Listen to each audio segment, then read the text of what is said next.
Good morning, dear students. Let us continue yesterday's topic. As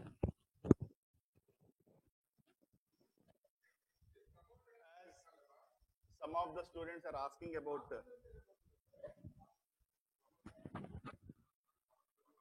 law.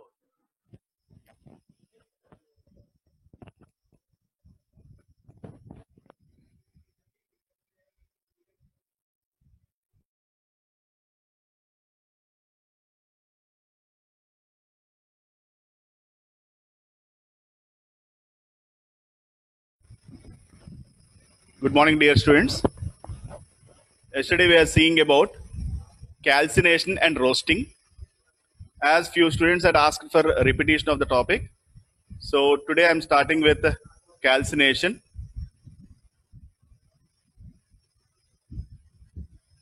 So calcination means it is heating of the ore particles less than to their melting point in the absence of air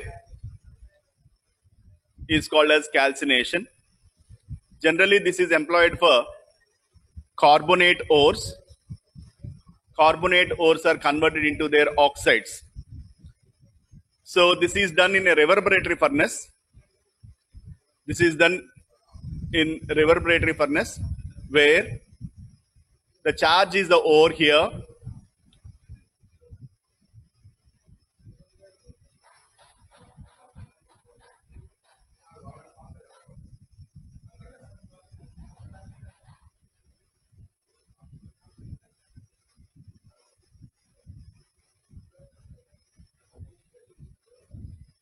Charge is the ore in which the ore particles are being heated with the fire grate such that whatever the impurities like carbon dioxide is left over, at the same time moisture is also removed here.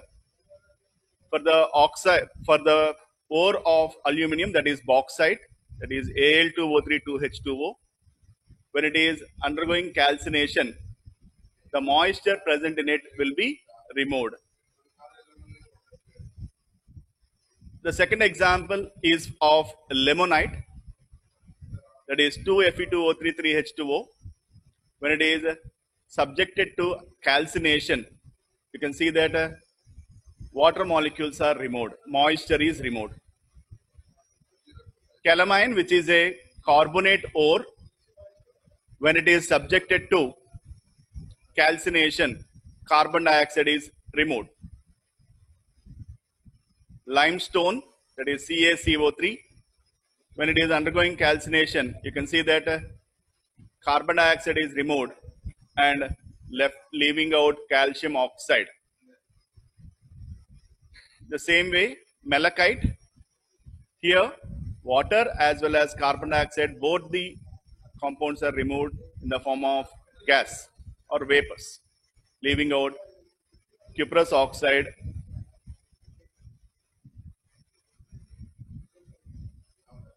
So this is the process of calcination. The same way, roasting, this is a heating of the ore in the presence of air below its melting point is called as roasting. The basic difference between calcination and roasting is, in calcination it is done in the absence of air, whereas in roasting it is done in the presence of air, such that whatever impurities present with the ore like sulfur, arsenic, etc. are removed. This is also done in a reverberatory furnace, but with the supply of air. So the windows what are present here, the windows what are shown here are used in order to supply the air and fuel. In this roasting process, you can see that whatever the sulfur impurities are present, they will be converted into sulfur dioxide and leave out in the form of flue gases.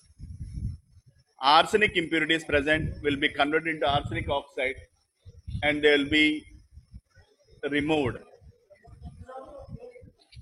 Phosphorus impurities present will be converted into phosphorus pentoxide and will be removed. So sulfur dioxide, arsenic oxide, phosphorus pentoxide, all these are volatile. So they will be removed in the form of volatile oxides. The sulfide ores mainly, when they are subjected to roasting, you can see that zinc oxide is formed and sulfur dioxide will be removed. Galena, which is the ore of lead sulfide, will be also subjected to roasting in order to see that the sulfur dioxide is removed. And copper glans, here also you can see that the sulfide ore of copper is subjected to roasting, where sulfur is removed in the form of sulfur dioxide.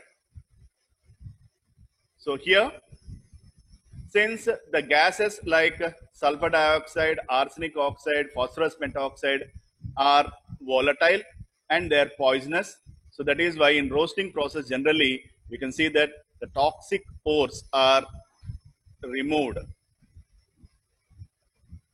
So now let us see the differences between calcination and roasting.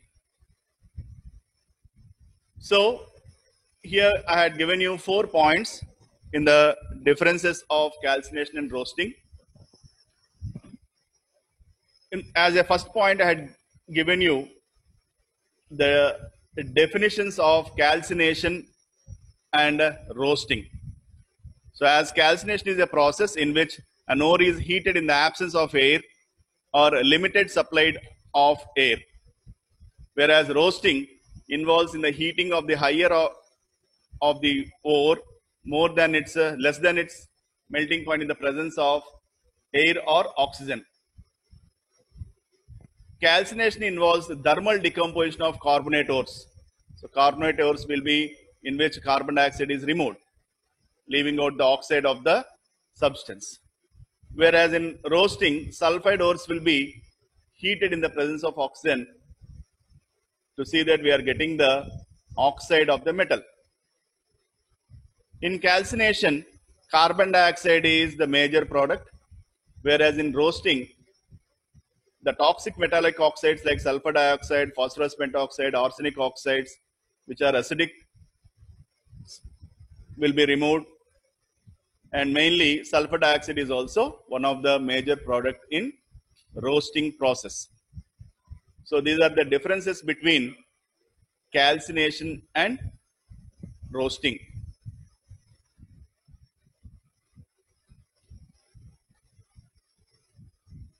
Now, the question is, after calcination and roasting, if any impurities are present, what to do? So if still impurities are present in the ore, what we are going to do? So we'll be adding the flux. So as you remember, flux is a substance which is used to remove the gangue particles or impurities present with the ore in the form of slag. So that is why a gangue reacts with the flux to produce the slag. Here, if the gangue is acidic gangue, we are going to use a basic flux to see that slag is produced. For example, if the gangue present is silica, we are going to use a basic flux that is calcium oxide, such that calcium silicate is formed as the slag. The same way, if the gangue is a basic gangue, then we are going to use acidic flux to see that slag is produced. Here also, if iron oxide is the gangue, then silica is used as the flux, such that we are going to produce iron silicate as the slag.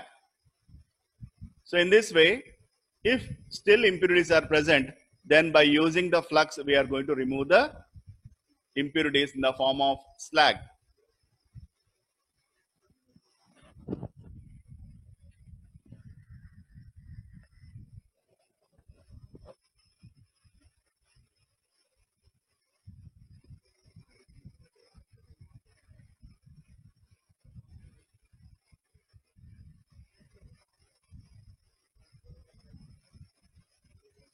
Now, here in the extraction of metals, that is in the second step, the first step is concentration, the second step is extraction.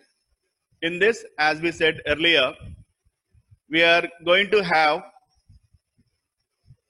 the concentrated ore is subjected to either calcination or roasting to see that the ore is oxidized to metal oxide.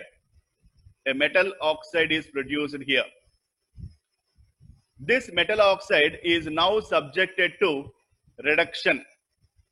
So, in the next step of extraction, we are going to discuss about reduction in order to see that we are producing the crude metal. So, when a metal oxide is reacting with the reducing agent, when the metal oxide is reacting with the reducing agent such that metal is formed where oxide of reducing agent is also formed. So here, when a metal oxide is reacting with the reducing agent, metal plus oxide of reducing agent are produced. Metal plus oxide of reducing agent are produced.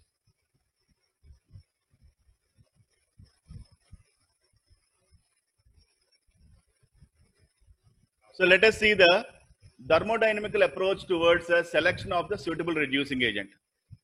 So in selection of the reducing agent, we need to follow few thermodynamical processes in order to understand or select the reducing agent for the particular metal oxide. In order to learn or understand this one, we need to remember the things what we had discussed in the first year. In first year thermodynamics, we had learned about spontaneous process. Spontaneous process means the process that occurs itself without any external agent. Here, the external agents may be of temperature, pressure, etc. and etc. So, such a process which are occurring without any external aid or external support or an external agent, such a process is called as spontaneous process. And you know that all naturally occurring processes are spontaneous. All naturally occurring processes are spontaneous. For example, rolling down of a stone down the hill. So when a stone is left down the hill, automatically it rolls down without any external support or external aid or external agent. So that is why it is a spontaneous process. Melting of ice. At room temperature, if you are leaving an ice cube on the table or in a container, automatically it gets melted. So automatically it is a spontaneous process because it is not requiring any external aid or support or agent. Flowing of water from higher level to lower level. Flowing of water from higher level to lower level. So this is also a spontaneous process because it is also not requiring any external aid. At the same time, vaporization of water. At room temperature, if you are leaving a glass of water on the table, you can see that after some time, the water level gets decreased because vaporization takes place. This is also a spontaneous process because without any external aid, the water gets evaporated. Burning of a fuel. So when a fuel is burnt, automatically it gets burnt without any external aid. So it is a spontaneous process. Mixing of gases. So in gaseous state also I had studied about this particular point. When few gases are taken into the closed container, automatically they mix up in all proportions equally. So it is a spontaneous process because there is no external aid required. Natural radioactivity. So naturally radioactive disintegration goes on. Here also there is no external aid required. So it is also a spontaneous process. So in order to explain about this one, thermodynamical equation is given for spontaneity of a process. It is delta G equal to delta H minus T delta S. Here, delta G is called as Gibbs free energy. Delta H is called as change in enthalpy. And delta S is called as change in entropy. And as you know that capital T is nothing but temperature. So, in order to know about the spontaneity of a process, thermodynamical equation is given. That is delta G is equal to delta H minus T delta S. Now, let us see about this equation delta G equal to delta H minus T delta S. Where already we had known that delta G is Gibbs free energy, delta H is change in enthalpy, T is temperature, and delta S is change in entropy. So Gibbs free energy means it is a measure of the amount of charge energy available to do work at constant temperature and pressure in thermodynamic system. That means generally it is said that in a thermodynamic system, the minimum amount of energy which is present with the system to do some useful work is called as Gibbs free energy. And generally, when a spontaneous process is going on, this free energy goes on decreasing. So that is why delta G will be negative for a spontaneous process, and that substance where delta G value is negative, the substance is going to be stable substance. In a spontaneous process, since Gibbs free energy goes on decreasing, delta G is getting negative. So when delta G is a negative, that process is going to be a spontaneous process and the substance is stable. The substance formed in that reaction will be stable substance. Then, for a non-spontaneous process, delta G value will be positive. Delta G value will be positive and that particular substance is going to be unstable. So, overall, free energy is the amount of energy available to do work at a constant temperature and pressure. Or in other words, we can say that the minimum amount of energy possessed by a system, thermodynamic system, to do some useful work is also called as free energy or Gibbs free energy. Free energy goes on decreasing for a spontaneous process. So, delta G will be negative for a spontaneous process and that particular substance formed in that process is going to be stable according to chemical or chemistry. In the same way, delta G is going to be a positive value for a non-spontaneous process and that particular substance formed in that reaction is going to be unstable because the delta G value is going to be positive. Change in enthalpy. It is the energy change of a system at constant pressure. That is, in a system, if the system is going to release energy or if the system is going to absorb energy, that will be known by the word called as enthalpy or change in enthalpy. So, change in enthalpy, if it is a negative, that process is going to be exothermic, that is heat energy is going to be released. As in an exothermic process, heat energy is released, delta H value is negative. And in an endothermic process, heat energy is being absorbed. So that is why delta H value is going to be positive.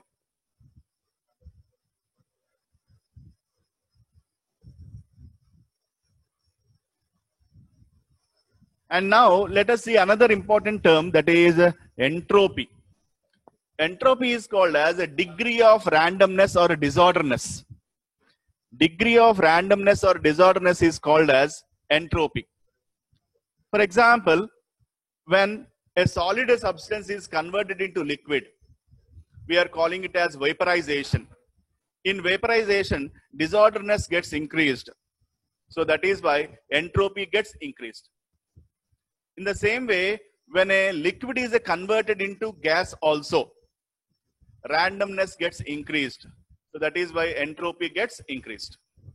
In the same way, if a liquid is converted into solid, for example, water is converting into ice, there the degree of randomness is getting decreased, or randomness is getting decreased, due to which we can say that entropy is decreasing. So that is why delta S is going to be negative when it is decreasing.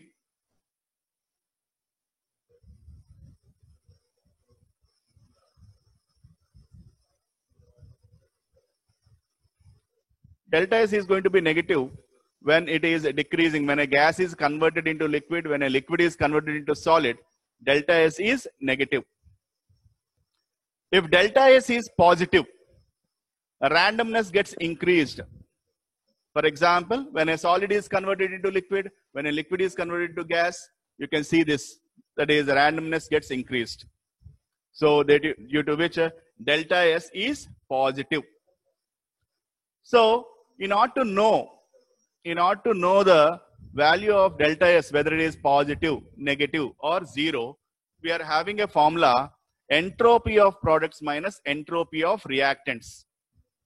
So randomness of products minus randomness of reactants. For example, in a process where solid is converted into gas, let us think that a solid is converted into gas. So entropy of products is more, whereas entropy of reactants is less. So automatically in that case, delta S will be positive. In the same way, when a gas is converted into liquid, entropy of products is less, whereas entropy of reactants is more. That is, entropy of liquid is less and entropy of gas is more. So that is why in that case delta S will be negative. So as the disorderness or randomness is increasing, delta S becomes positive, whereas when the randomness is decreasing, delta S will be negative. Now let us see, during the formation of a metal oxide naturally. So if a metal oxide is forming naturally, in this case, if you can remember the previous classes what we had discussed, there we had discussed about the formation of metal oxides. There we had discussed about the formation of metal oxides. So the formation of metal oxides naturally is done for metals which are reactive, like alkali metals, sodium, potassium, rubidium, cesium, alkaline earth metals like magnesium, calcium, strontium, barium, metals like zinc, aluminum, iron, etc. They will be converted into their metal oxides naturally. There, the metal oxide naturally reacts with oxygen to form the metal oxide. Here, if you see, metal is a solid, whereas oxygen is a gas. And again, metal oxide formed is going to be solid. So here, when you see towards the reactant side, there is a gas and solid.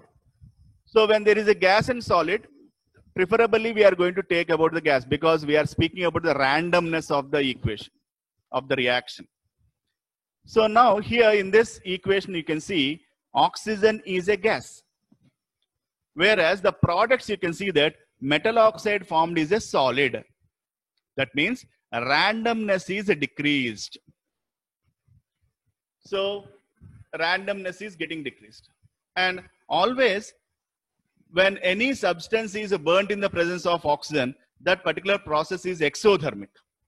So here also when a metal is reacting with oxygen, formation of metal oxide is also an exothermic process.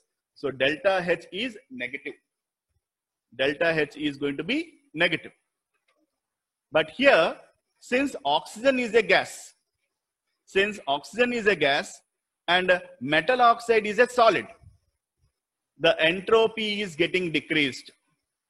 So as the gas is converted into solid, entropy gets decreased.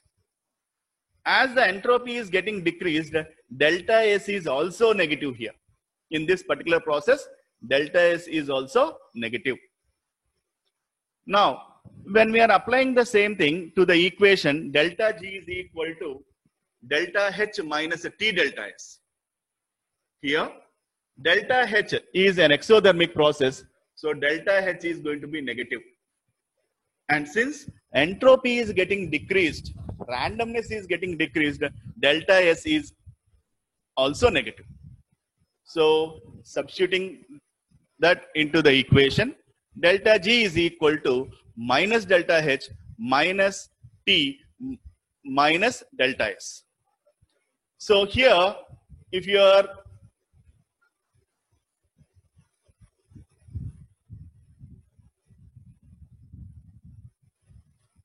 can see here, the delta S value is negative and minus T. So minus into minus plus. So you can see that delta G is equal to minus delta H plus T delta S. Now, from this equation, that is delta G is equal to minus delta H plus T delta S, at high temperature, that is to say that if the T value is going to be high, if the T value, that is temperature value, is more, automatically T delta S will be more.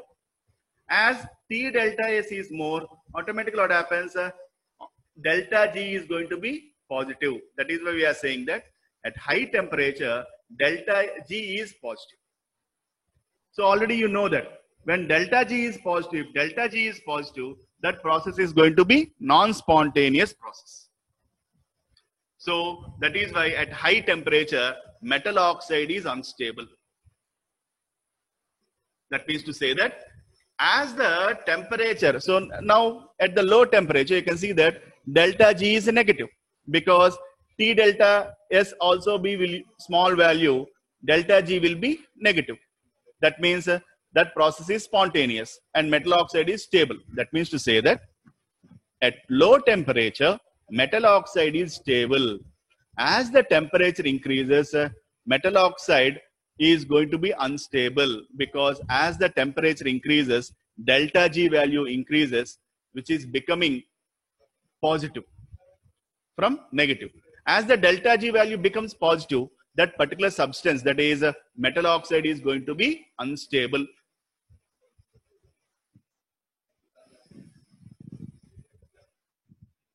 So that is why we are saying, we are concluding this particular thing, that saying that as the temperature increases, delta G value also increases for a reaction when metal is reacting with oxygen to form metal oxide.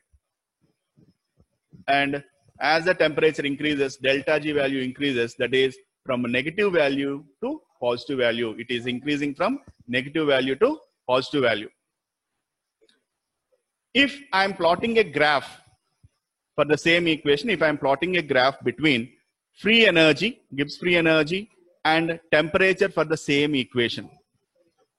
So on the x-axis, I had taken the increase of temperature from 0 degrees, 500 degrees centigrade, 1000 degrees, 1500 degrees, 2000, 2500 degrees centigrade. On the y-axis, I had taken the free energy values from minus 1200. You can see it is increasing, minus 1200, minus 1000, minus 800, minus 600, minus 400, minus 200, 0, plus 200, like that. Now, the equation. So already we had seen this equation. When a metal is reacting with oxygen, it is producing metal oxide. This gives a positive slope. Why? Because in the previous equation we had seen that as the temperature is increasing, the delta G value is also increasing. At low temperature, you can see that the delta G value is negative, spontaneous, and metal oxide formed is stable. As the temperature is increasing, automatically this negative value is becoming positive. That is to say that delta G value is going on increasing, due to which it is going to form a positive slope.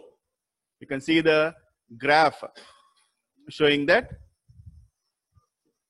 it is a positive slope, increasing as the temperature goes on increasing.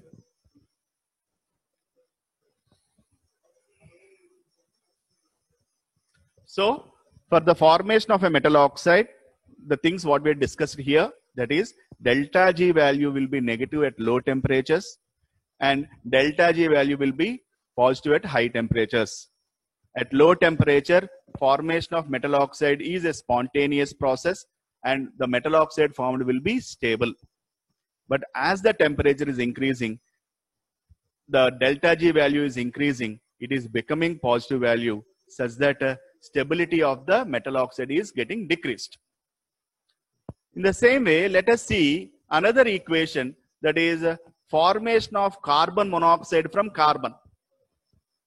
You know that when carbon is burnt in the presence of oxygen, carbon dioxide is formed.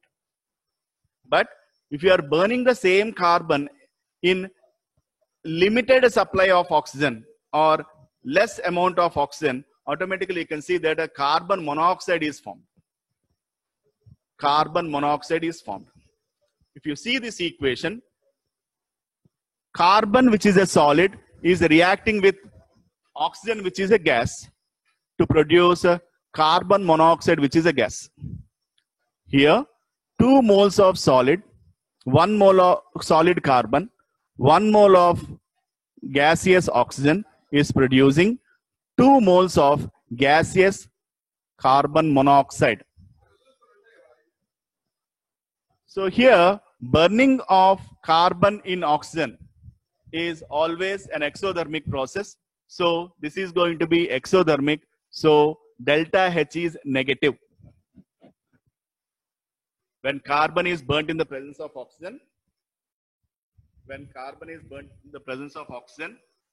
carbon, limited supply of oxygen, carbon monoxide is produced. So this is an exothermic process. So delta H is negative. Here, oxygen is a gas. Towards reactant side, we are having only 1 mole of gas. 1 mole of gas. Whereas in the product side, we are having 2 moles of carbon monoxide. Or we can say that 2 moles of oxygen, carbon monoxide, 2 moles of gas.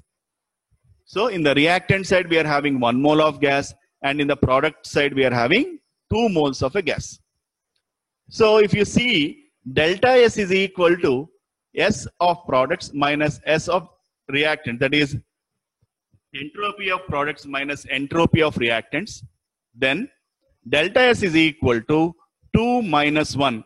That is, you'll be getting delta S value as a positive value. So that is why here from 1 mole of a gas, it is converted into 2 moles of a gas. So entropy is increasing. Delta S is positive. Delta S is positive. Now, as you know that there is an equation called as delta G is equal to delta H minus T delta S. Here, by substituting the values. As you know that delta H is exothermic in nature.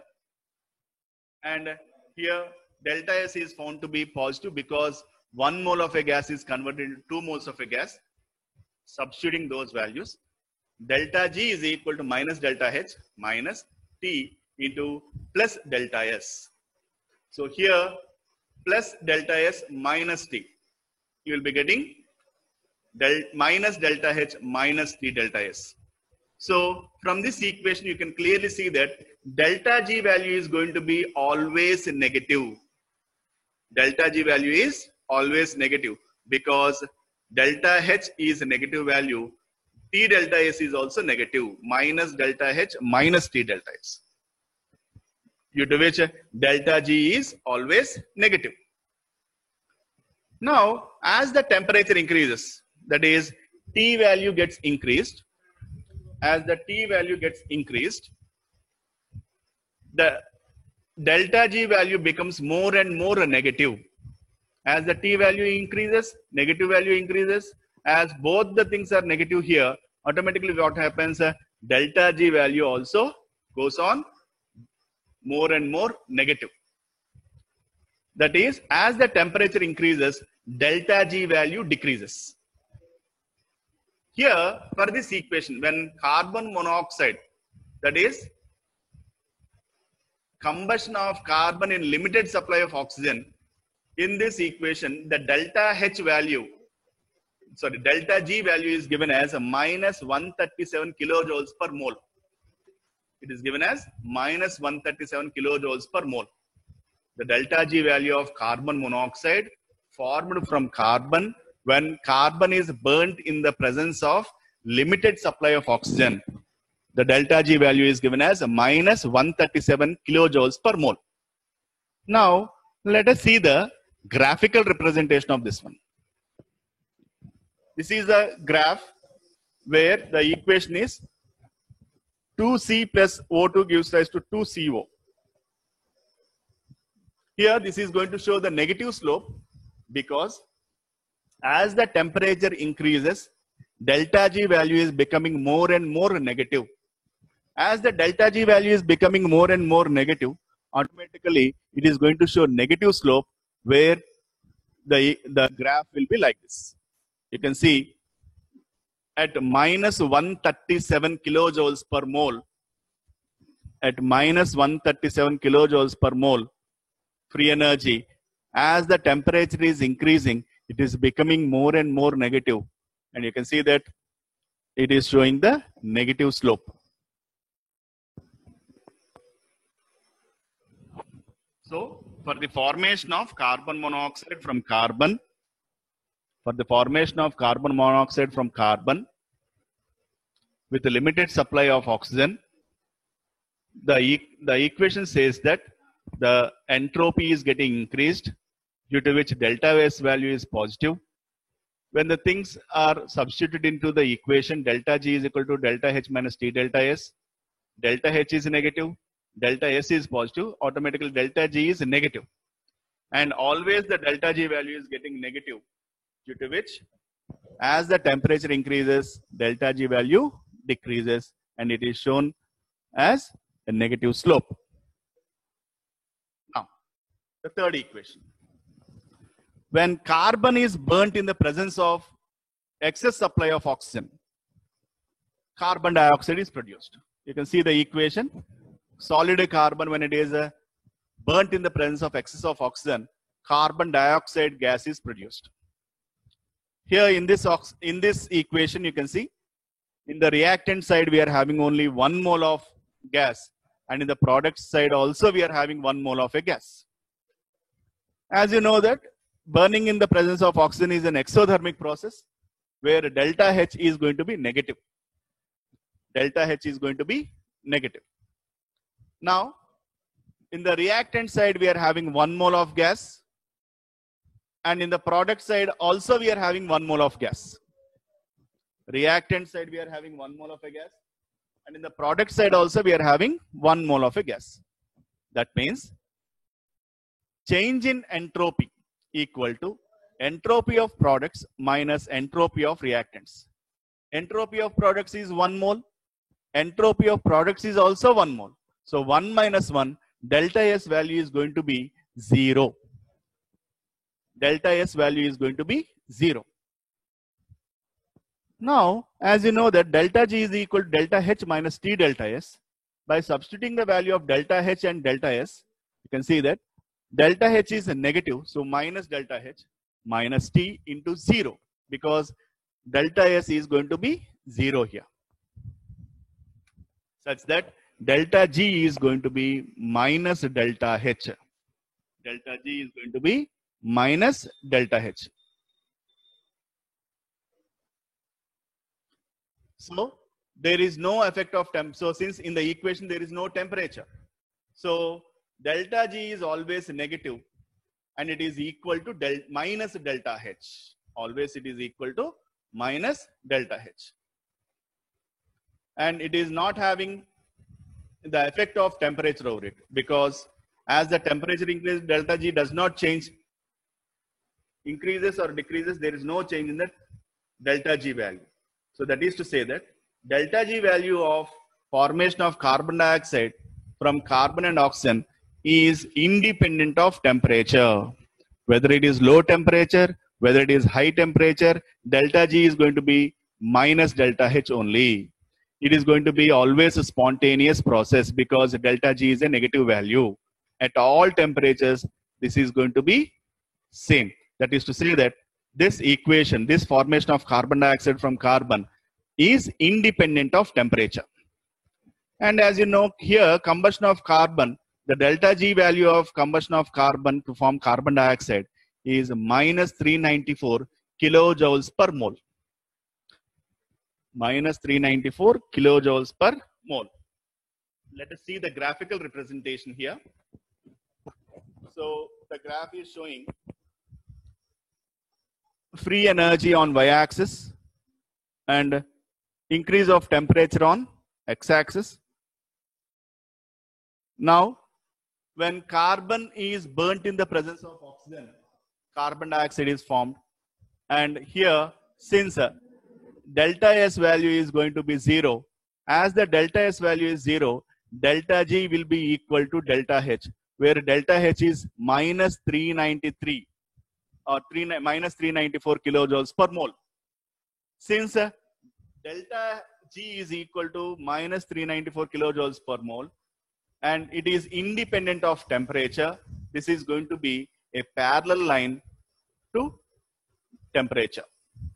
So when a graph is plotted between free energy and temperature for the equation C plus O2 gives us CO2, that line is going to be parallel to temperature because this particular reaction is independent of temperature.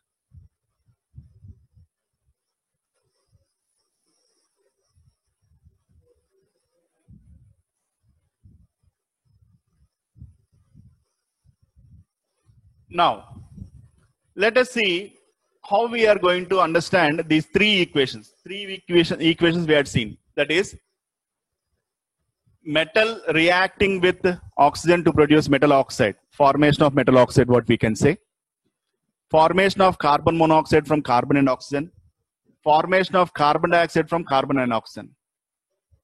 So when a metal is reacting with oxygen to produce metal oxide, it is giving a positive slope. When carbon is reacting with limited supply of oxygen, it is producing carbon monoxide. It is showing the negative slope. When carbon is burnt in the presence of oxygen, excess of oxygen, it is producing carbon dioxide, and it is independent of temperature. So it is showing a straight line parallel to temperature. In these three equations, since the equation where the formation of carbon dioxide, since it is independent of temperature, it is not much useful for our further studies of extraction of metals or selection of reducing agent. We cannot use this equation because this particular equation is independent of temperature. So that is why I am excluding that one. Now, there are two equations here. Formation of metal oxide, formation of carbon monoxide. Here in this equation, I can see there is an intersection here, and this particular intersection is at 800 degrees centigrade. Let us assume that there is an intersection here. It is at 800 degrees centigrade. Now, in any reaction, if you take any reaction into consideration, reactants react to produce the products. Reactants react to produce the products. When I am speaking about the stability of reactants and products, always the products must be more stable than reactants. The products must have delta G value negative than that of the reactants. When delta G value is negative, that process is going to be spontaneous and that particular substance is going to be stable. So in a reaction where reactants are reacting to produce the products, products are stable where a delta G value must be negative. Now let us check the possibility or feasibility of the following reaction. the reaction what I am taking is when metal oxide is reacting with carbon. Here I am assuming that carbon is the reducing agent. Carbon is the reducing agent. When a metal oxide is reacting with the reducing agent, we are producing metal plus oxide of reducing agent. So here, when a metal oxide is reacting with a reducing agent, it is producing metal and oxide of reducing agent. Since we had taken carbon as the reducing agent here, oxide of carbon is carbon monoxide is produced here. So for this reaction, let us see that whether this reaction is possible or not from the graph drawn here. Now, less the delta G value, more is the stability of the substance. All of you know that as the delta G value is less, automatically stability will be more. If the delta G value is more negative, that substance is going to be more stable. So now below 800 degrees centigrade. So this is below 800 degrees centigrade. So below 800 degrees centigrade, you can see that the value of delta G value is less than that of delta G value of carbon monoxide. So here this is the delta G value of carbon monoxide. This is the delta G value of carbon monoxide below 800 degrees centigrade, and this is the delta G value of metal oxide below 800 degrees centigrade. So here the delta G value of metal oxide is less than that of delta G value of metal oxide. So that is why delta G value of carbon monoxide. Since the delta G value of metal oxide is less than that of delta G value of carbon monoxide, metal oxide is going to be more stable. Metal oxide is going to be more stable below 800 degrees centigrade. Now, since metal oxide is more stable than that of carbon monoxide, this reaction is not possible now. Why? Because always in a reaction, products must be more stable.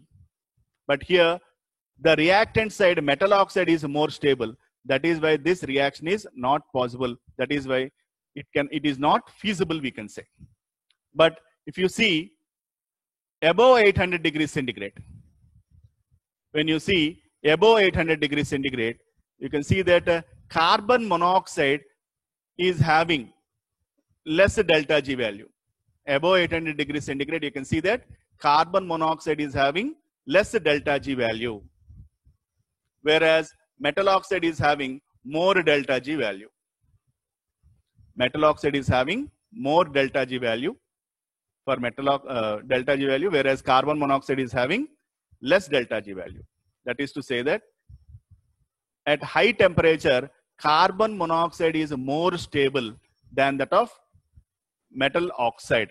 So that is why above 800 degrees centigrade, we can see that this particular reaction, that is metal oxide reacting with carbon to produce metal and carbon monoxide, this reaction is possible.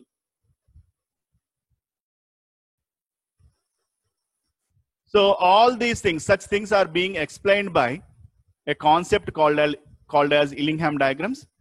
We shall see that this concept is going to be continued tomorrow.